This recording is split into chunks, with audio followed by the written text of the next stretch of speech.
मेरा नाम नंदिनी है। मेरे ससुराल वाले मुझ पर बच्चा पैदा करने के लिए दबाव बना रहे थे, लेकिन मुझे शुरू से ही बच्चों का शौक नहीं था। मैं खुली सोच रखने वाली लड़की थी।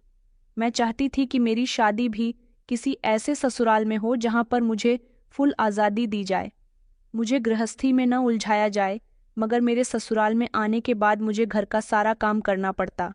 शादी को 1 महीना ही गुजरा कि ससुराल में सबने शोर मचाना शुरू कर दिया कि बहू खुशखबरी कब सुना रही हो। ये बात मुझे बिल्कुल भी पसंद नहीं आती थी, मगर मैं बड़ी मुश्किल से खुद पर कंट्रोल करती। कुछ समय गुजरने के बाद मेरे पति को भी बच्चे की चाहत जागने लगी, तो उन्होंने भी मुझ पर दबाव बनाना शुरू कर दिया कि मुझे बच्चा चाहिए। एक दिन मेरी सास की बहुत ज़्यादा तबीयत खराब हो गई। मेरी सास को अस्पताल में भर्ती कर दिया गया। उनके पास अस्पताल में रुकने के लिए किसी की ज़रूरत थी, तो मेरे पति उनके साथ अस्पताल में मौजूद थे। मेरी एक ही नंद थी, उसका पति मर गया और वो अपने 10 महीने के बेटे को लेकर हमारे घर अपनी माँ की बीमारी की खबर सुनकर आ गई थी, तो उससे भी रहा न गया, तो वो भी अपनी माँ के पास अस्पताल चली गई और अपने 10 महीने के बेटे को मेरे हवाले कर गई। मेरी नंद ने कहा था कि भाभी, इसका बहुत ख्याल रखना, मगर मैं उसका ख्याल न रख सकी। मुझे बहुत तेज नींद आ रही थी, लेकिन वो मेरी नींद में खलल मचा रहा था और सारी रात उसने मुझे बहुत परेशान किया। वैसे भी मैं उससे मोहब्बत नहीं करती थी। मैं हमेशा ही उस मासूम से बच्चे को नफरत की नज़र से देखा करती थी, और वो दिन मेरा उससे बदला लेने का बहुत अच्छा था। मैं वैसे भी उससे बहुत तंग आ गई थी। वो बस रोए चले जा रहा था। मुझे गुस्सा आया तो मैंने उसके मुंह पर थप्पड़ों की बारिश कर दी। उसका चेहरा पूरी तरह से लाल हो गया, मगर वो खामोशी नहीं हो रहा था। लेकिन रोते रोते वो थोड़ी देर के बाद खुद ही खामोश हो गया, और इस खामोशी से मुझे सुकून भरी नींद आ गई। सुबह जब मेरी आंख खुली तो मैंने देखा कि मेरी नंद का बेटा तो खुशी के पल थे और मैं दुल्हन बनकर इस घर में आई थी। मैं जानती थी कि मेरा पति काफ़ी पढ़ा लिखा है और एक अच्छी कंपनी में नौकरी करता है। मेरी ससुराल में लगभग सारे ही लोग पढ़े लिखे थे। मैंने सुना था कि पढ़े लिखे लोगों के यहाँ घर की बहू को भी खूब आज़ादी दी जाती है, और मुझे उम्मीद थी कि इस घर में आने के बाद मैं अपनी मर्जी के मुताबिक अपनी ज़िंदगी गुजार सकूंगी। मेरे ससुराल में मेरे सास ससुर के अलावा 2 छोटे देवर, बड़े देवर की उम्र 18 साल और छोटे देवर की उम्र 15 साल थी। एक बड़ी ननद थी जिसकी शादी हो चुकी थी।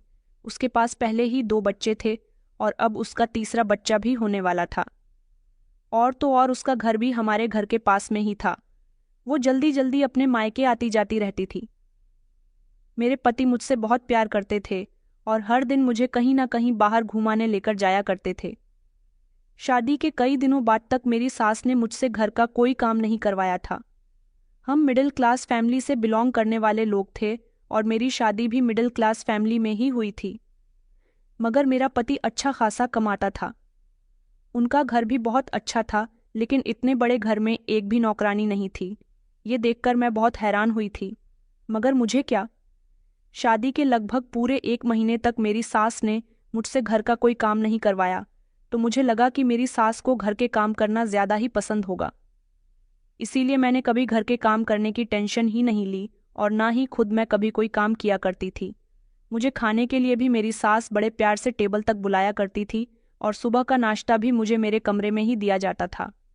मैं आराम से 11 बजे तक सोकर उठती थी और उसके बाद खुद को मोबाइल में बिजी रखती थी।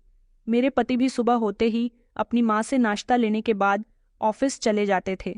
यहाँ तक कि उनको लंच भी मेरी सास ही पैक करके दिया करती थी। मैं बहुत खुश थी कि मेरी शादी बहुत अच्छी ससुराल में हो गई थी। मुझे जॉब करने का बड़ा ही शौक था, क्योंकि मैं पढ़ी लिखी थी और मेरी जितनी भी सहेलियां थीं उनकी शादी ज़्यादातर अमीर परिवार में ही हुई थी। इसीलिए उन सबकी शादीशुदा ज़िंदगी बहुत अच्छी और मौज मस्ती के साथ गुजर रही थी। न तो वो लोग अपनी ससुराल में कोई काम करती थी और न ही उनके ऊपर किसी तरह की कोई जिम्मेदारी डाली गई थी। यहाँ तक कि मेरी एक बहुत पक्की सहेली जिसका नाम रानी था, उसकी शादी को तो 60 साल गुजर गए थे और अभी तक वो हाउस वुमन नहीं बनी थी। वो वर्किंग वुमन थी और अपने पति के साथ कंधे से कंधा मिलाकर काम किया करती थी। दोनों पति पत्नी मिलकर घर को बहुत अच्छी तरह से चला रहे थे। यहाँ तक कि उन्होंने तो अपने करियर के चक्कर में बेबी के बारे में भी कभी नहीं सोचा था। मुझे लगा कि शादी के बाद मैं भी कुछ ऐसा ही करूंगी क्योंकि मैं भी एजुकेटेड थी। शादी से पहले मैं नौकरी करना चाहती थी, लेकिन पढ़ाई के फौरन बाद ही मेरे घरवालों ने मेरा रिश्ता तय कर दिया और मुझे नौकरी करने का मौका ही नहीं मिला। लेकिन जब मुझे ये पता चला कि मेरी शादी एक अच्छे परिवार में होने जा रही है, तो मुझे सब लोगों ने यही बताया कि वहां जाने के बाद तुम्हारी तकदीर बदल जाएगी। मैंने भी कुछ ऐसा ही सोचा था कि मैं हाउस वीमेन नहीं बनूंगी। जहां मेरे पति नौकरी करते हैं, मैं भी उनसे कहूंगी कि वो मुझे भी नौकरी करने की परमिशन दे दें। बल्कि मुझे तो पूरी उम्मीद थी कि मुझे एक बार यही कहने पर नौकरी करने दी जाएगी। मगर यहाँ आने के बाद 1 महीने तक तो सब कुछ बिल्कुल ठीक चलता रहा। मैंने अपनी शादी के नए नए दिनों को बहुत अच्छे से एंजॉय किया। जिस हिसाब से मुझे ऐसा लगता था कि मुझे पति तो अच्छा मिला ही है, बल्कि ससुराल भी बहुत अच्छी मिली है, क्योंकि मेरा एक देवर तो पढ़ाई करने के साथ साथ बच्चों को दोपहर में ट्यूशन भी देने जाता था, जबकि सबसे छोटा वाला देवर सिर्फ पढ़ाई ही किया करता था और वो दोनों ज्यादातर अपने काम से काम रखते थे। मेरे ऊपर किसी तरह की कोई रोक टोक नहीं थी। मैं जब चाहे घर से बाहर जा सकती थी, जो चाहे वैसा कर सकती थी। मैं अपने आप को बहुत खुश नसीब समझ रही थी। लेकिन जब शादी को 1 महीने से ज्यादा हो गया, तो एक दिन मैं अपने मायके आई हुई थी और अब की बार वो पूरे 1 हफ्ते के लिए हमारे यहाँ रहने आई थी। इसे 1 हफ्ते में उसने नोटिस किया कि मैं घर का कोई काम नहीं कर रही हूँ, तो उसने इस बात की शिकायत फौरन ही मेरी सास से कर दी। उस समय मेरी सास और मेरी ननद मिलकर रात का खाना बना रही थीं, जब मैं किचन के दरवाजे पर खड़ी उन दोनों की बातें सुन रही थी। मेरी नंद रागिनी ने अपनी माँ से कहा कि मम्मी, भाभी की शादी को अब तो काफी टाइम हो गया है। आपको भाभी से कहना चाहिए कि वो अब घर के काम में हाथ बटाए। आखिर ऐसा कब तक चलेगा? अब वो हमारे घर की मेंबर बन चुकी है। मुझे अच्छा नहीं लगता कि घर के सारे कामकाज आप अकेले ही करती हो। इतने में मेरी सास बोल पड़ी और कहने लगी कि बेटा, अभी वो नई नई है, काम कर लेगी। वैसे भी ये घर उसका ही है और इस घर को उसे ही तो चलाना है जिस पर। मेरी नंद रागिनी ने मुंह बिगाड़ते हुए कहा कि नहीं मम्मी, मुझे नहीं लगता कि भाभी कोई काम करेगी।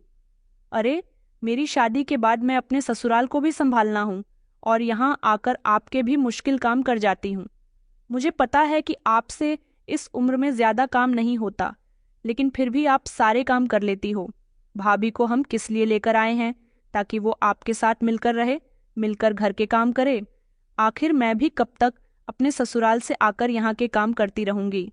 और अब तो वैसे भी मुझसे कोई काम नहीं होता, क्योंकि आप तो जानती हो कि मेरा 3रा महीना चल रहा है। मुझे ये सब अच्छा नहीं लग रहा। आपको भाभी से कह देना चाहिए कि अब ये घर उनका भी है और वो यहाँ रहती हैं। इसीलिए अब उन्हें आराम करना बंद कर देना चाहिए और घर के थोड़े बहुत काम में आपका हाथ बटाना चाहिए। मेरी सास ने अपनी बेटी को जवाब दिया, हाँ बेटा, मैं उसे कह दूंगी, तुम फिक्र मत करो। बस उस दिन से ही मेरे दिल में अपनी नफरत के खिलाफ नफरत पैदा हो गई थी और मैं सोच रही थी कि क्या जब मैं इस घर में नहीं थी तब इस घर का काम अकेली मेरी सास नहीं करती थी। मुझे अपनी नंद की ये हरकत बिल्कुल भी पसंद नहीं आई थी। उसके 2 बच्चे थे और उन दोनों बच्चों को मुंह उठाकर वो यहाँ ले आई थी। यहाँ तक कि उसका पति भी जल्दी जल्दी यहाँ आता जाता रहता था और उन सब के लिए ढेर ढेर सारा खाना बनता था। अब जब भी मेरी ननद हमारे यहाँ आती थी, मुझे उस पर बहुत गुस्सा आता था। उसके बच्चे भी रोज यहाँ आया करते थे। उसके बच्चों को मेरे सास, ससुर और पति बहुत प्यार किया करते थे। उसके बच्चे नई नई तरह की फरमाइश यहाँ आकर किया करते थे, जिसको ज्यादातर मेरे ससुर और मेरे पति ही पूरी किया करते थे।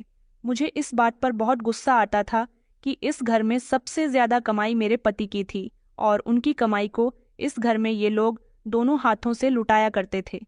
मेरा बड़ा देवर तो अपनी ट्यूशन से आने वाली फीस अपने पास ही रखता था और छोटा देवर बार बार छोटे से छोटे काम के लिए भी मेरे पति से ही पैसे मांगा करता था और ससुर जी भी कोई काम नहीं करते थे। बस सारा दिन घर के गेट पर कुर्सी बिछाकर बैठे रहते और चाय पीते रहते थे। ये सब मुझे बहुत बुरा लगता था और अब तो मेरी सास ने मेरा आराम भी खत्म करवा दिया था। वो मुझे कोई ना कोई छोटा मोटा काम बताती रहती थी। अब मुझे 1 मिनट की भी फुर्सत नहीं मिलती थी। पहले उन्होंने धीरे धीरे मुझे काम बताना शुरू कर दिया। और फिर उसके बाद घर की सारी ही जिम्मेदारी मुझ पर डाल दी थी। और ये सब मेरे साथ क्यों और किसके कहने पर हो रहा था, मैं बहुत अच्छे से जानती थी। मेरी नंद के बच्चों को जो भी चीज़ चाहिए होती वो यहाँ आकर मेरे पति से कहते थे, और इन बातों से मेरा दिल जल कर रह जाता था। मेरे पति उस पर बहुत प्यार लुटाया करते थे और फौरन ही भागकर उसकी ख्वाहिश पूरी कर दिया करते थे। एक दिन मैंने अपने पति से कहा कि मुझे ये घर के कामकाज नहीं होते, मुझे नौकरी करनी है, मैं नौकरी करना चाहती हूँ। मगर मुझे हैरानी इस बात पर हुई कि मेरे पति ने फौरन ही इस बात के लिए इनकार कर दिया। उनका कहना था कि हमारे यहाँ की औरतों को नौकरी करने की परमिशन नहीं दी जाती, और फिर घर की बहू को तो बिल्कुल भी नहीं। जब ये बात मैंने सुनी तो मैं हैरान रह गई। मैंने कहा, मगर आप इतने पढ़े लिखे होकर किस तरह की बातें कर रहे हो? क्या औरतों को नौकरी करने की इजाज़त नहीं? आखिर आपके परिवार में ऐसा क्यों है? मैं तेज आवाज में अपने पति से बात कर रही थी तो उन्होंने कहा कि ये क्या बदतमीजी है। तुम्हारी आवाज कमरे से बाहर नहीं जानी चाहिए, क्योंकि तुम बेफिजूल की बात पर अपनी आवाज ऊंची कर रही हो। मैंने तुमसे मना कर दिया तो कर दिया, वैसे भी तुम घर का कोई काम नहीं करती। मैं नहीं चाहता कि तुम नौकरी करने के बाद बिल्कुल ही घर पर ध्यान देना बंद कर दो। मुझे अपने पति की ये बात बहुत बुरी लगी थी। मैं उनसे आगे कुछ कहने वाली थी, मगर वो गुस्से में कमरे से निकलकर चले गए। अब मेरा ज़्यादातर मूड खराब रहने लगा था, क्योंकि घर का ज़्यादातर काम मुझे ही करना पड़ता था। मैं कभी कभी अपने मायके जाती तो मेरे मायके वाले मुझसे पूछते थे कि ससुराल में सब कुछ ठीक चल रहा है, तो मैं उनको अपनी ससुराल की छोटी से छोटी और बड़ी से बड़ी बात बता दिया करती थी। जिस पर मेरी माँ मुझे डांटा करती थी और कहती थी कि गलती तुम्हारी ही है, तुम्हें अपने घर को अच्छी तरह से संभालना चाहिए। मुझे बुरा लगता था कि मेरी मम्मी भी मेरे ससुराल वालों की ही साइड से बोलती थी, इसलिए मैंने अपने घर आना जाना भी कम कर दिया था। मेरी नंद की प्रेगनेंसी का अब टाइम पूरा होने वाला था और मेरी शादी को अभी थोड़ा ही तो समय हुआ था। मेरे घर में तो शोर मचना शुरू हो गया था। देवर भी कहते थे कि भाभी हमारे घर में कभी भी आएगा, हम कब चाचा बनेंगे, और ससुर जी कहते थे कि न जाने कब वो दिन होगा कि मैं अपने पोते के साथ खेला करूंगा। ये बातें सुनकर तो मैं अपनी आंखें ऊपर को चढ़ा लिया करती थी। मुझे उन लोगों की बातें सख्त बकवास लगने लगी थीं। मेरे ससुराल में सभी लोग मेरी नंद के बच्चों से भी बहुत प्यार किया करते थे, और अब तीसरा बच्चा जो आने वाला था उसकी खुशी मेरी नंद के ससुराल से ज्यादा उसके मायके में मनाई जा रही थी। अब तो मेरी सास ज्यादातर आराम ही करती रहती थी। मुझे उन पर गुस्सा भी आता था। मन करता था कि मैं उन पर अपना सारा गुस्सा उतार दूं, लेकिन मैं अपने पति आदेश की वजह से बहुत परेशान थी। वो कभी मेरी कोई बात सुनते ही नहीं थे, और मुझे गुस्सा आता था कि पता नहीं क्यों मैंने शादी कर ली। शादी से पहले तो मैं सोचती थी कि मेरी शादी के बाद जिंदगी बहुत बेहतर होगी, मगर यहाँ तो सब कुछ उल्टा हुआ था ना। मुझे नौकरी करने दी गई थी और ना ही मुझे इस घर में एक पल को सुकून था। बस सारा दिन सबकी जबान पर मेरी नंद के बच्चों का नाम रहता था। वो पूरा दिन घर में इधर उधर घूमते फिरते और शोर मचाते रहते थे। मुझे उनका शोर मचाना बहुत बुरा लगता था, इसीलिए मैं उनको डांट दिया करती थी, और मेरी ये हरकत देखकर सब लोग खामोश हो जाते थे। किसी की हिम्मत नहीं होती थी मुझसे कुछ भी कहने की। मगर एक दिन जब मेरी नंद के छोटे बेटे ने मेरे कमरे में जाकर खूब सारा सामान फैला दिया, तो मैंने गुस्से में उस पर हाथ उठा दिया था, जिस पर वो सारा दिन ऐसे रोता रहा जैसे मैंने उसे बहुत जोर से मार दिया हो। यहाँ तक कि उसने रात को आदेश से भी मेरी शिकायत कर दी थी। मुझे उसकी ये हरकत बहुत बुरी लगी थी। मेरे पति ने मुझे बहुत डांटा था और कहा था कि आइंदा मेरे भांजे पर हाथ मत उठाना।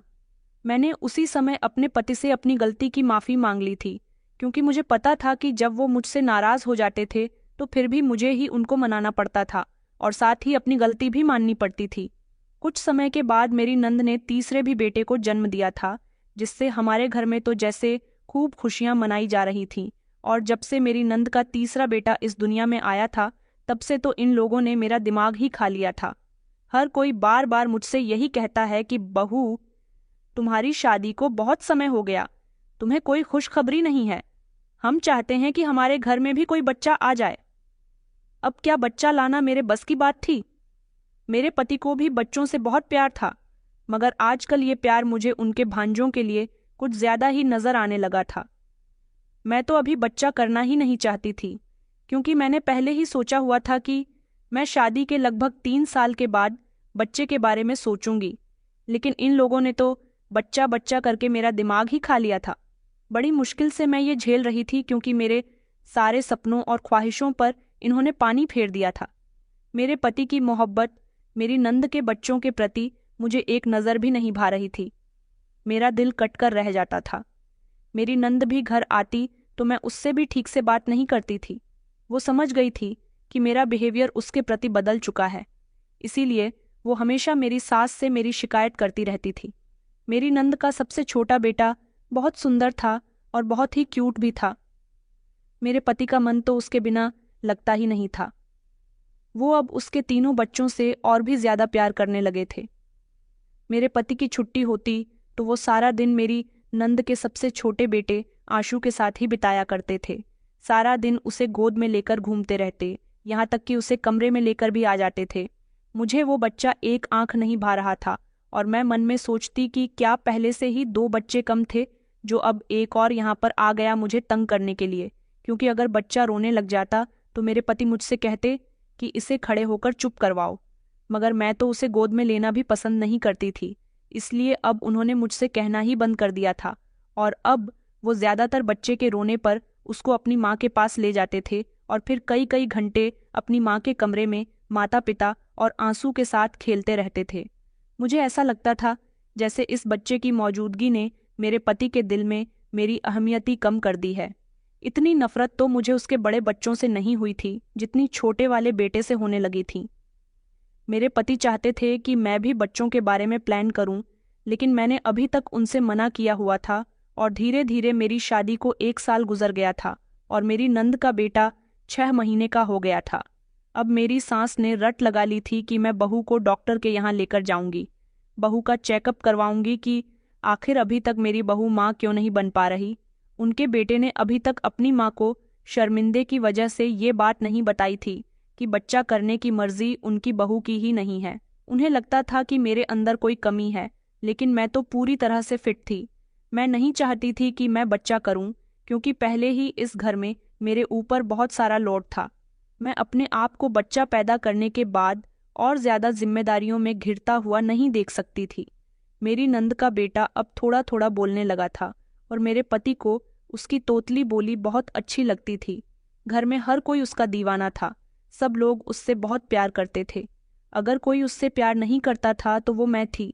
मेरी सास ने कह दिया था कि अगले हफ्ते तो मैं बहू को डॉक्टर के यहाँ लेकर ही जाऊंगी, लेकिन मैं डॉक्टर के चेकअप से बच गई थी क्योंकि इस बीच मेरे ससुर की मौत हो गई। अचानक एक दिन उनकी तबीयत बिगड़ी। उन्हें डॉक्टर के ले जाया गया तो पता चला कि उनको हार्ट अटैक हुआ है। बस उसके बाद कुछ समय तक तो मेरी सास अपने पति की मौत के गम में डूब चुकी थी, लेकिन पिता के मरने के बाद मेरी नंतू जैसे अपनी माँ को संभालने के लिए परमानेंट थी, यहाँ पर शिफ्ट हो गई थी। वो अपने घर पर सिर्फ छोटे छोटे काम करने के लिए चली जाती थी, वरना ज्यादातर यहीं पर रहने लगी थी। उसका घर वैसे भी पीछे वाली गली में ही था और उसके ससुराल में कोई था नहीं, सिर्फ उसके पति के अलावा, इसीलिए उसका जब मन करता वो अपने मायके आ जाती थी। पर मुझे ये सब कुछ बिल्कुल भी पसंद नहीं था। मेरे पति तो मेरे सामने बार बार आशु की तारीफ करते रहते थे, कहते थे कि कितना प्यारा है, ये हमारा बच्चा होगा तो वो भी इतना ही प्यारा होगा। देखो ना, ये हंस रहा है, ये बोल रहा है, ये बातें कर रहा है। ओफो, उनकी ये सारी बातें सुनकर मुझे उलझन महसूस होती थी, इसलिए मैं उन्हें कोई ना कोई काम बता दिया करती थी, जिसकी वजह से वो मेरी नन के बेटे के साथ साथ कमरे से बाहर निकल जाते थे। मैं हर दूसरे तीसरे दिन यही सोचती रहती थी कि पता नहीं मेरी नन अपने घर कब जाएगी। फिर मुझे ये भी ख्याल आता कि उसको अपनी ससुराल जाने का कोई फायदा नहीं है, वैसे भी उसके बच्चे तो रहते ही यहीं हैं, मेरे ससुराल वालों का उसके बच्चे। क्योंकि बिना मन ही कब लगता था किसी दिन अगर उसके बच्चे नहीं आते तो मेरा कोई देवर या मेरा पति जाकर उसको उनके घर से ले आता था। इस घर में मेरी खुशी किसी के लिए अहम नहीं थी, बस हर किसी को मेरी नंद और उसके बच्चे ही अच्छे लगते थे। मेरे पति मेरा काम कम किया करते थे और अपने भांजू का काम ज्यादा करते थे। मैं हमेशा अपने ससुराल वालों से उखड़ी उखड़ी सी रहती थी। न मुझे अपनी सास के पास बैठना अच्छा लगता था और ना ही अपने नंद से बात करना अच्छा लगता था और ना ही अपने किसी देवर से बोलना अच्छा लगता था। मेरे इस मिजाज को मेरी सास और नंद बहुत अच्छे से पहचान गई थी, इसलिए दोनों माँ बेटी कमरे के अंदर बैठकर एक दूसरे से मेरी बुराइयों में लगी रहती थीं। मैं अपनी सास और नंद की चालाकी अच्छी तरह से समझ गई थी। वो दोनों माँ बेटी मुझसे घर के सारे काम करवाती थीं और खुद आराम करती थीं और चाहती थी कि मैं उनको पोता पोती की शक्ल भी दिखाऊं। मगर मैंने भी सोच लिया था कि मैं अपने आप को बच्चा पैदा करने के बाद और ज्यादा तंग नहीं करूंगी। इन लोगों को कभी पोता पोती की शक्ल ही नहीं दिखाऊंगी। ये लोग अपने मकसद में कामयाब होना चाहते हैं, मगर मैं तो वही करूंगी जैसा मेरा मन करता है। और मेरी नंद बैठे बैठे खूब मेरे हाथ के खाने के मजे लिया करती थी। अब तो वो बस अपने छोटे बेटे को लेकर घर में इधर से उधर टहलती रहती थी। उसे अपनी माँ की तो बहुत फिक्र होती थी कि अपनी माँ के साथ काम में हाथ बंटाया करती थी, मगर भाभी के साथ उसने कभी एक काम ना करवाया था। बस मुझे जितना बेवकूफ़ बनना था मैं इन लोगों के हाथों बन चुकी थी। मैंने अपनी सास को साफ साफ बोल दिया था कि मैं अकेली घर का सारा काम नहीं कर सकती। आपकी बेटी भी अपना घर होते हुए सारा दिन यही पड़ी रहती है, इससे कहे कि ये भी घर के काम में हाथ बटाया करे। मेरी सास ने हैरानी से मुंह फाड़कर मुझे देखा और कहा कि नहीं बेटा, ऐसा नहीं है, तुम गलत समझ रही हो। उसके पास अभी छोटा बच्चा है। जब उसके पास इतना छोटा बच्चा नहीं था तब वो यहाँ आकर सारे काम किया करती थी। तुम्हें नहीं पता ना कि जब बच्चे छोटे होते हैं तो माँ को बहुत परेशान करते हैं। बस ऊपर वाला एक बार तुम्हें भी खुशी दिखा दे। काम का क्या है, वो तो हम सब मिल बांट कर ही लेंगे। मैं कौन सा लाचार होकर बिस्तर से लग गई हूँ। सास की बातें सुनकर मुझे शर्मिंदगी हुई थी। शायद मैं कुछ ज्यादा ही सोचने लग गई थी। मैंने भी मुस्कुराकर बात को टाल दिया और कहा कि मैं मजाक कर रही थी। मेरे पति मुझसे तब बहुत खुश हुआ करते थे जब मैं उनकी माँ और बहन के साथ नरमी से पेश आती थी। मुझे बच्चे बिल्कुल भी पसंद नहीं थे, और जब से मैं इस घर में आई थी और दिन रात अपनी नंद की बच्चों को देख रही थी तब से तो मुझे और भी ज्यादा बच्चों से नफरत हो गई थी। शादी के बाद तो मेरे हाल बुरे हो गए थे। मैं अपनी सहेलियों को देखा करती थी जो शादी के बाद भी अपनी जिंदगी को एंजॉय करती थी। एक मैं थी जो इस घर में आने के बाद दिन रात काम में लगी रहती थी। शुरू के दिन ही मुझे बहुत अच्छे लगे थे, लेकिन अब तो मुझे शादीशुदा जिंदगी में कोई एंजॉयमेंट आती ही नहीं थी। मैं चाहती थी कि काश मुझे मेरी मर्जी के मुताबिक कपड़े पहनने दिए जाए और मेरे पति हर हफ्ते मुझे बाहर घुमाने लेकर जाया करे, मगर ये सब कुछ शुरू नहीं हुआ था। अब मेरे ससुराल वालों का कहना था कि तुम पुरानी हो चुकी हो, अब ज्यादातर गृहस्थी पर ध्यान दिया करो। लेकिन मैं ऐसा बिल्कुल भी नहीं करना चाहती थी। पता नहीं इस घर पर मेरा राज कब होगा। मैं हमेशा यही सोचती रहती थी, और मेरे पति थे कि मेरे काबू में ही नहीं थे। वो हमेशा अपने घर वालों की ही सुनते थे और उनका ही कहना मानते थे। अब तो मेरी नन के बच्चे घर में बहुत ज्यादा शोर मचाते रहते थे, क्योंकि धीरे धीरे वो जितना बड़े होते जा रहे थे घर में शोर ही शोर रहता था, और उनके शोर की वजह से मेरा झगड़ा मेरी नन से कई बार हो चुका था। वो हर बार झगड़े में यही कहती थी कि मैं यहाँ से नहीं जाऊंगी। ये मेरा मायका है और मेरे भाइयों का घर है। जब तक मेरे भाई मुझे बुलाते रहेंगे तब तक मैं यहाँ आती रहूंगी। मुझे उसकी इस बात पर बहुत गुस्सा आता था कि वो कितने हक के साथ मेरे घर को अपना घर कहती थी। यहाँ जो हो रहा था इस सब को ही एक्सेप्ट करना मेरी किस्मत में लिखा था। मैं पहले दिन से ही इरादा कर चुकी थी कि जिस जिंदगी के मैं ससुराल में आने के बाद सपने देखती थी ऐसी जिंदगी गुजारूं, मगर ऐसा पॉसिबल नहीं हो सका था। चाहती थी कि मेरा पति मुझे अहमियत और प्यार दे और घर के फैसले मेरी मनमर्जी के मुताबिक हों, न कि मैं हमेशा दूसरों की मर्जी के मुताबिक चलती रहूं। मैं यहाँ किसी से डर कर नहीं रहना चाहती थी। उतना ही मुझे मेरा पति दबाया करता था। लड़की को मायके वाले सपोर्ट करते हैं, लेकिन मैं अगर अपनी माँ और बहन को अपने ससुराल के बारे में कुछ बताती तो वो मुझे ही खामोश रहने के लिए कहा करती थी। मेरी शादी को 1 साल से ज्यादा हो गया और मेरी नंद का बेटा भी थोड़ा बड़ा हो चुका था। मेरी नंद भी अपने घर चली गई थी, लेकिन वो तो यहाँ आती जाती रहती ही थी, और उसके बच्चे तो ज्यादातर यही रहते थे जिनकी देखभाल मेरी सास और मेरे पति किया करते थे। अब तो मेरे पति भी मुझ पर बच्चे के लिए बहुत दबाव बना रहे थे, मगर मैं बच्चा नहीं चाहती थी। मैं उनको ये कहकर थक गई थी, तो मेरे पति ने कहा कि आखिर तुम चाहती क्या हो? हमारी शादी को 2 साल लग गया, क्या तुम्हें बच्चों से मोहब्बत नहीं? तुम माँ नहीं बनना चाहती? मैं अपने पति की इस बात पर खामोश रही क्योंकि मैं उनको सच्चाई नहीं बताना चाहती थी। मैंने कहा कि ठीक है, मैं तैयार हूं। इस बात पर मेरे पति खुश हुए थे कि मैं अब उनको पिता बनाने के लिए तैयार थी, मगर फिर भी काफ़ी समय तक ट्राई करने के बाद भी हम दोनों माता पिता नहीं बन पा रहे थे। मेरे पति ने मुझसे कई बार कहा कि तुम डॉक्टर के यहाँ जाकर चेकअप करवा लो, मगर मैंने हर बार डॉक्टर के यहाँ जाने का बहाना बना दिया। मैं तो इस बात पर खुश हुआ करती थी कि जैसा ये लोग चाहते हैं ऐसा अभी तक नहीं हो रहा। मैं अपनी जिंदगी को अभी भी बहुत सुकून से गुजार रही थी। मैंने देखा था कि मेरी नंद का बेटा बहुत रोया करता था और उसके रोने पर रागिनी परेशान हो जाती थी और उसको चुप करवाने के लिए वो परेशान हो जाती थी।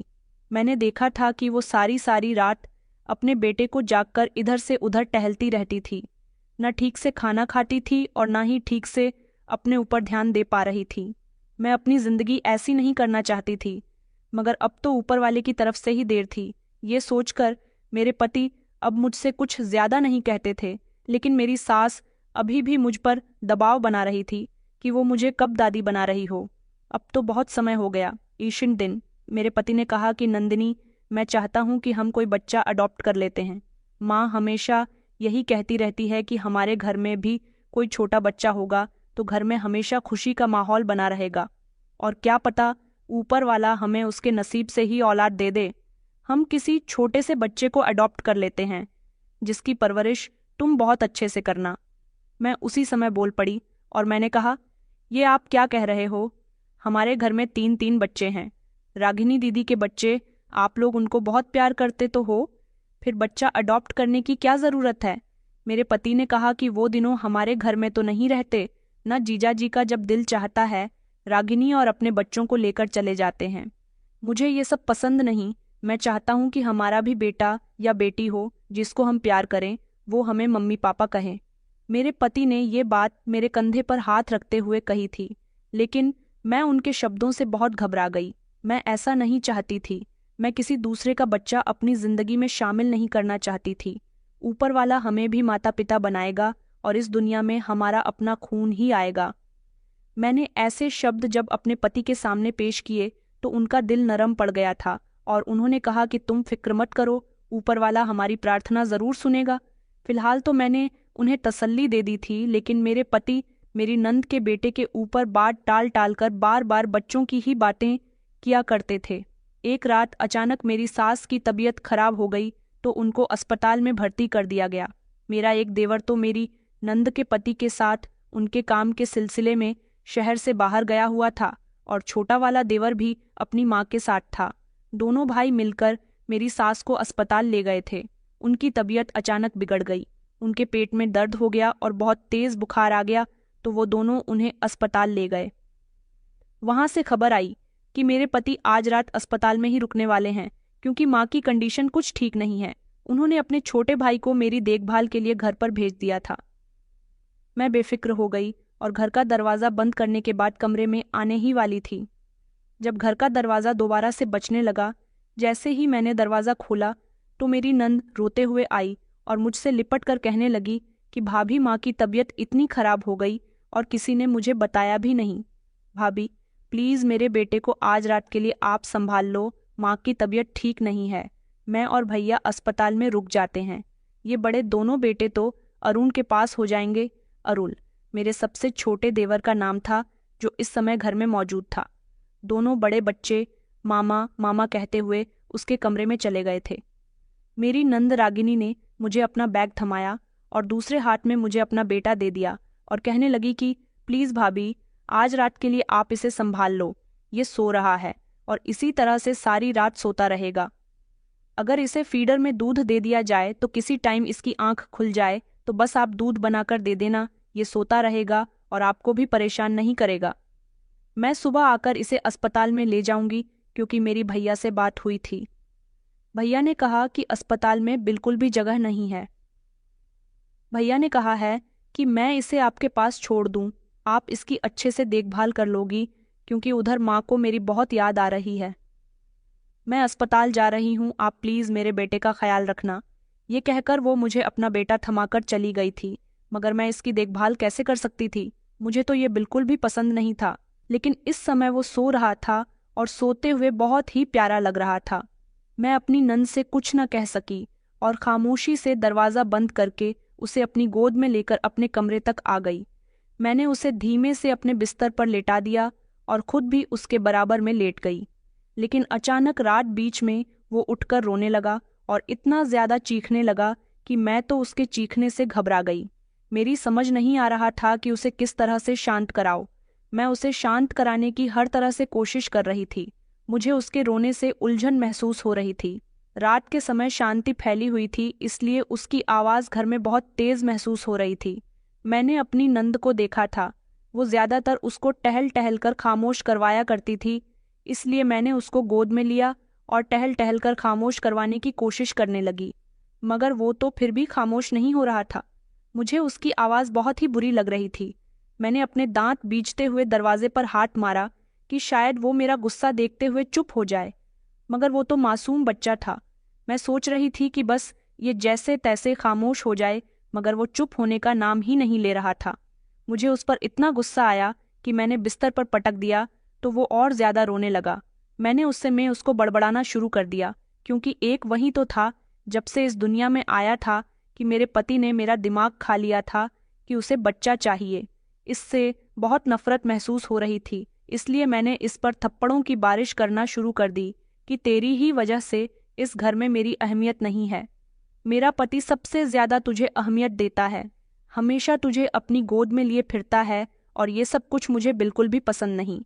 मैंने उस मासूम से बच्चे के गाल पर इतनी जोर जोर से थप्पड़ मारे कि वो तड़प तड़प कर रो रहा था। मैं चाहती थी कि बस वो किसी तरह से रोना बंद कर दे और खामोश हो जाए। मैंने तो उसका गला पकड़कर उसे भी दबाने की कोशिश की ताकि उसकी आवाज़ बंद हो जाए और मुझे सुकून मिल जाए, लेकिन उसकी आवाज़ किसी भी तरह बंद होने का नाम नहीं ले रही थी। उसका चेहरा थप्पड़ पड़ते पड़ते लाल हो चुका था। मुझे बहुत तेज की नींद आ रही थी, लेकिन उसकी वजह से मुझे सुकून नहीं मिल पा रहा था। फिर मैंने अपना दुपट्टा उठाया और उसके मुंह पर बांध दिया और कहा कि बस खामोश हो जा। मुझे तेरी आवाज़ बहुत बुरी लग रही है, क्योंकि मैं अपने कानों को हाथ लगा रही थी। दुपट्टा बांधने के कुछ देर बाद ही उसकी आवाज़ बंद हुई तो मुझे कुछ सुकून आया था, और फिर उसके बाद मैं गहरी नींद में सो गई थी। शायद सुबह 10 बजे का समय था। एक जोरदार चीख से मेरी आंख खुली। मैंने देखा कि मेरा देवर मेरे कमरे में चिल्लाता हुआ आया, और उसने देख लिया था कि आंसू के चेहरे पर मैंने दुपट्टा बांध दिया है, और वो जोर से चीखा और कहने लगा कि भाभी, ये इसके ऊपर दुपट्टा क्यों बांधा है। उसने जल्दी से बच्चे के मुंह से दुपट्टा हटाया तो उसके चेहरे पर थप्पड़ों के निशान उसे दिखाई दे गए, जो उसके मासूम से चेहरे की रंगत को लाल कर गए थे। मेरे देवर अरुण ने मुझे गौर से देखा और कहने लगा कि भाभी, ये इसकी क्या हालत हो रही है। मैं घबरा गई और मेरी आवाज़ कांपने लगी। मैं एक ही झटके में खड़ी हो गई। मेरा देवर उसको जगाने की कोशिश कर रहा था, उसको उठा रहा था, उसको आवाज़ें लगा रहा था, लेकिन बच्चा कोई हरकत नहीं कर रहा था। मेरे देवर ने तो पूरे घर में शोर मचा दिया, और ये सब देखकर मैं बहुत घबरा गई थी। फिर मुझे याद आया कि मैंने रात को इस बच्चे के साथ क्या क्या किया। मैंने तो अपना सर ही पकड़ लिया था कि गुस्से में आकर मैंने ये क्या कर दिया। मैं अपने देवर से कहने लगी कि प्लीज़ अरुण, खामोश हो जाओ, प्लीज़ शोर मत मचाओ, ये सब मुझसे गलती से हो गया। वो कहने लगा, भाभी, ये सब गलती नहीं, बल्कि ये कोई हरकत नहीं कर रहा। उसने जल्दी से अपनी जेब से मोबाइल निकाला और मेरे पति को फौरन ही घर बुलाया। मेरी नंद के दोनों बच्चे भी घबरा रहे थे और मेरा पूरा शरीर कांप रहा था। ये मैंने क्या कर दिया। मैं अपनी किस्मत को कोस रही थी। मुझे खुद पर गुस्सा आ रहा था कि मुझे गुस्से में इतना बड़ा कदम नहीं उठाना चाहिए था, और मैं बार बार प्रार्थना कर रही थी कि बच्चा सही सलामत हो। मेरा देवर फौरन ही उस बच्चे को अस्पताल लेकर गया। मैं घर में अकेली थी और बच्चे के लिए बार बार प्रार्थना कर रही थी, लेकिन कुछ समय के बाद घर के सारे ही लोग घर के अंदर रोते हुए दाखिल हुए। मेरी नंद तो चीखते चिल्लाते दाखिल हुई थी, और उसने घर के अंदर आते ही मुझे बालों से पकड़ लिया। कहने लगी कि तुमने मेरे बेटे को मार दिया। ये बात सुनकर तो मेरे पैरों तले से जमीन निकल गई। क्या आंशू की मौत हो गई है? उसने कहा कि हाँ, तुमने मेरे मासूम से बच्चे की जान ले ली। मैं तुम्हें कभी माफ नहीं करूंगी। आखिर तुमने ऐसा क्यों किया? बताओ मुझे। मुझे नहीं पता था कि उस बच्चे की जान भी जा सकती है। सारे ही लोग मुझे खा जाने वाली नजरों से देख रहे थे और मुझे बहुत डर लग रहा था। मुझे लग रहा था जैसे मैं आज नहीं बचूंगी। क्योंकि मेरे देवर ने सब कुछ बता दिया था। मेरी नंद अपना सर पकड़ पकड़ कर रोने लगी कि मैंने कल रात क्यों इस औरत के हवाले अपना बच्चा कर दिया। मुझे नहीं पता था कि ये मेरे बच्चे को मार डालेगी। मेरे पति ने भी मुझे बहुत बातें सुनाई और कहा कि आखिर तुमने ये सब कुछ क्यों किया, क्या मकसद था तुम्हारा। मैंने उनको बताया कि मेरा कोई गलत मकसद नहीं था, बस वो मुझे सोने नहीं दे रहा था। मैंने कभी बच्चे नहीं संभाले, इसलिए गुस्से में आकर मुझसे ये छोटी सी गलती हो गई। उन्होंने चिल्लाकर कहा, ये कोई छोटी गलती नहीं बल्कि तुम एक कातिल बन चुकी हो। मेरा देवर कहने लगा कि रात को मुझे आंसू के रोने की आवाज तो आ रही थी, मगर दीदी के दोनों बच्चों ने मुझे कमरे से बाहर जाने नहीं दिया। उन्होंने कहा, मामा जी आप हमारे साथ ही रहो, मुन्ने को मामी देख लेंगी। मुझे लगा कि आंसू ऐसे ही रो रहा है, मगर मुझे नहीं पता था कि भाभी उसके साथ ये सब कुछ कर रही है।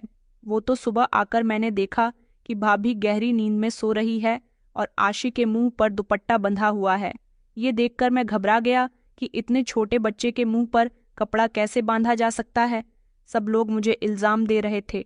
फिर मैंने बताया कि मुझे गुस्सा इसलिए आया क्योंकि तुम लोग मुझसे ज्यादा उस बच्चे को अहमियत देते थे। मुझे बच्ची बिल्कुल भी पसंद नहीं। जब मेरे दिल की सारी बात उन्हें पता चल गई तो मेरे पति ने कहा कि तुमने बिल्कुल भी अच्छा नहीं किया। तुम्हें नहीं पता कि बच्चे तो ऊपर वाले का रूप होते हैं। तुम भी तो कभी बच्ची होगी, तुमने भी तो कभी अपने माता पिता को परेशान किया होगा, तुम भी तो रोती होगी। अरे तुम क्या जानो कि बच्चों से मोहब्बत करना किसे कहते हैं। तुम्हारे सीने में दिल नहीं बल्कि पत्थर है। मैं तुम जैसी औरत को कबूल नहीं कर सकता। जो दूसरों के बच्चों की जान ले सकती है वो अपने बच्चों की भी जान ले सकती है। तभी तो ऊपर वाले ने अभी तक तुम्हें मां बनने की खुशी नहीं दी। मेरे पति ने इतनी इतनी बड़ी बातें कह दी थीं कि मेरे दिल पर लग रही थी, और वही मेरा नंदो ये खबर सुनने के बाद अपने साथ घर पर पुलिस को लेकर आया था। पुलिस ने मुझे अरेस्ट कर लिया था। मैं बहुत रो रही थी और अपने पति से गुहार कर रही थी कि वो मुझे बचा ले, लेकिन मुझे किसी ने नहीं बचाया। सबका यही कहना था कि तुम्हें सजा मिलनी चाहिए। मेरे पति ने भी मुझे छोड़ दिया। उन्होंने कहा कि मुझे तुमसे ऐसी उम्मीद नहीं थी, मुझे नहीं पता था कि तुम्हारी नीयत ऐसी है। तुम्हारा मेरे घर में रहना बिल्कुल भी ठीक नहीं है। और फिर मुझे पुलिस अपने साथ ले गई और आज मैं अपने किए की सजा भुगत रही हूँ। गुस्से में इंसान बहुत गलत कदम उठा लेता है। मैंने जो किया था उसकी सजा अभी यहीं तक ही नहीं थी, बल्कि जेल में जब मेरे सारे टेस्ट करवाए गए तो उसमें ये बात भी पता चली थी कि मैं बांझ हूँ और कभी भी मां नहीं बन सकती। ये सुनकर मुझे बेहद अफसोस हुआ था और फिर मुझे पता चला कि मैं जितना बच्चों से दूर होना चाहती थी, ऊपर वाले ने मुझे उतना ही इस खुशी से दूर कर दिया था। कोई फायदा नहीं था कुछ भी करने का। अब सिर्फ मेरे भाग्य में मेरे हिस्से की सजा ही लिखी हुई थी, जिसे मैं जेल में रहकर काट रही हूँ। मैंने रागिनी का एक बेटा उसे छीन लिया और अपने घरवालों को दुखी कर दिया। वो छोटा सा बच्चा जो बहुत सुंदर था और सब लोगों का लाडला था, उसके साथ मैंने जो किया वो बहुत गलत था। तो दोस्तों, उम्मीद करती हूँ आपको हमारी कहानी पसंद आई होगी। कहानी पसंद आई है तो वीडियो को लाइक और चैनल को सब्सक्राइब करें। धन्यवाद।